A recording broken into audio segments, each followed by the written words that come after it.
Welcome sa Thirst 2.0 na kung saan ay mapapakinggan ninyo ang mga trending topics sa politics, issues sa showbiz. Kaya naman kung hindi pa po kayo nakaka-subscribe, i-subscribe nyo na po yan. And please, pakisama naman ang notification bell para lagi po kayong updated sa mga balitang napapanahon. So ayun, welcome back ulit sa ating YouTube channel for today's video nga, no? Mga Dabberkads na naman ang ating pag-uusapan. And this time, medyo matindi po ang update natin. Tungkol ito kay Maine Mendoza. No, kay Maine Mendoza po ito.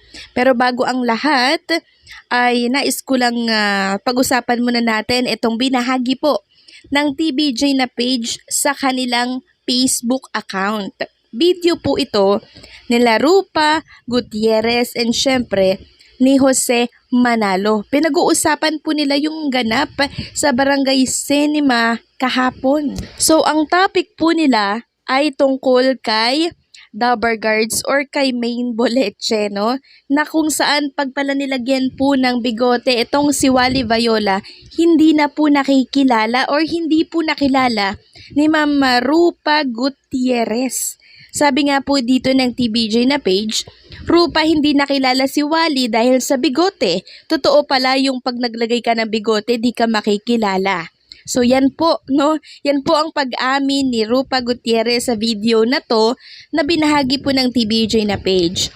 Hindi niya daw talaga nakilala itong si Wally Viola.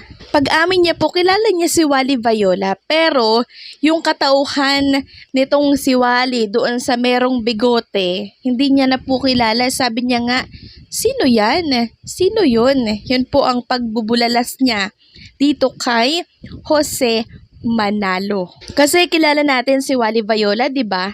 Na wala siyang buhok, wala siyang bigote. So pag nilagyan siya ng buhok sa ulo and bigote, nag-iiba nga naman yung itsura, 'di ba? Kaya sino nga naman ang hindi makakakilala dito kay Wally Viola. So nagbasa syempre ako ng mga comment dito sa naturang post ng TBJ na page at panay tawa po yung kanilang naging reaction dito sa siniwalat ni Ma'am Rupa Gutierrez. So mamaya abangan nyo po ang lihim ni Mayor Jose Manalo. Malalaman na po natin yan. Sabi nga po ni Kapatid Insider, weekend na. And what's the best way to celebrate your weekend?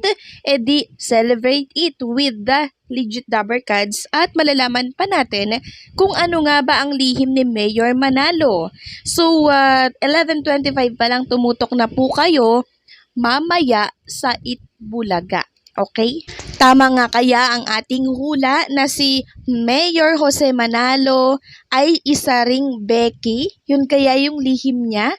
So yaan ang sabay-sabay nating tutuklasin mamaya sa Itbulaga. May watch party po sila dyan ha. And swerte yung mga live audience sa Itbulaga mamaya. Kasi libre po nilang mapapanood ang lihim ni Jose Manalo. Samantalang pag-usapan naman natin ang tungkol dito kay Maine Mendoza. Trending po siya ngayon sa YouTube, sa Facebook, dahil sa mga issue po na kumakalat ngayon. At meron na naman nga pong upload or balita tungkol sa kanya at dito po kay Sue Ramirez. Mula ito sa isang YouTube na alam kong napanood nyo na po ito, no? Kasi ang video na to ay meron na po halos 60k views sa loob lamang ng ilang oras. So may headline po itong Maine Mendoza matapang na kinaladkad si Sue Ramirez matapos agawin si Arjo Atayde. So yan po ang kanyang headline at makikita po sa thumbnail niya na medyo ang daming black eye ni Sue Ramirez sa kanyang labi, no, and syempre sa kanyang pisngi. So pinagmukha po sa video na to si Maine Mendoza na matapang, mapang-ape dito kay Sue Ramirez na siyang hindi naman po totoo. So saan ba nag-ugat ang mga bali-balitang ito na nangyayari po kasi nagiging serye na yung upload niya, 'di ba? Parang alam mo yun, parang ginagawa na lang po ng kwento si Maine Mendoza and Arjo Atayde, no? Tingnan natin kung anong kasunod na upload niya. So ito ay nagsimula sa kwento na di umano naghiwalay na daw si Arjo Atayde and Maine Mendoza, no? Nag-annulment na daw, tapos benenta na daw ni Maine Mendoza yung mga ari-arian nila ni Arjo Atayde. Tapos ngayon naman, ang sumunod po, sinakta na daw, no, ni Maine Mendoza itong si Sue Ramirez at sinugod sa kanilang tahanan. So malinaw po na hindi po ito totoo, pero ang nakakatawa dito, kahit hindi totoo, ay pinapatos po ng ilang televiewers na panoorin yung mga ganitong vlog. Alam naman natin na si Maine Mendoza po ay hindi ganitong klaseng tao. Yung bang palaaway na mananakit, no? Sa bidyong ito kasi parang pinalalabas niya na si Maine Mendoza ay sadista, na nananakit. Yun po ang aking pagkakaintindi sa pinapalabas sa vlog na to.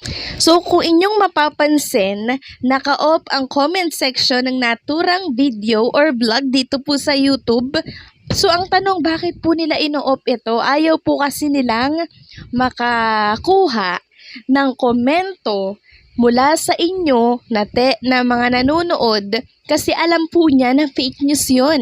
'Di ba? Kasi kung legit yan, i-open niya po yung comment section at handa po siyang tanggapin kung ano man yung sasabihin ng mga tagapanood niya. Pero once po kasi na naka-off yung comment section, alam niyo na po ang ibig sabihin nun. Walang katotohanan yung mga vlog na lumalabas tungkol kay Maine Mendoza. Pero still, marami pa din po ang nanunood.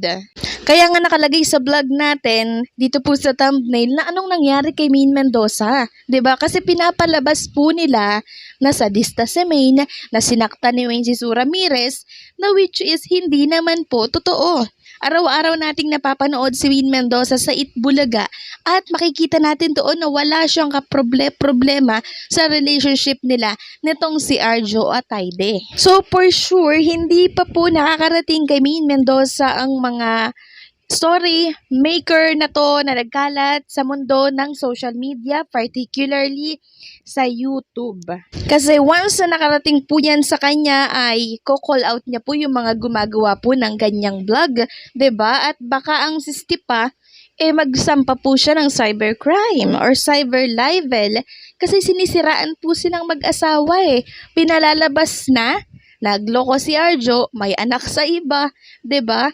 So, matik na cyber libel po itong ginagawa, no, na mga vlog tungkol dito kay Maine Mendoza and kay Arjo Atayde. Uulitin ko lang po ha, hindi po totoo na hiwalay si Maine kay Arjo Atayde at hindi rin totoo na benenta po ni Maine yung mga ari-arian po nila at hindi rin totoo na nag-file po ng annulment si Maine laban po kay Arjo Atayde. Hindi po yan totoo, okay?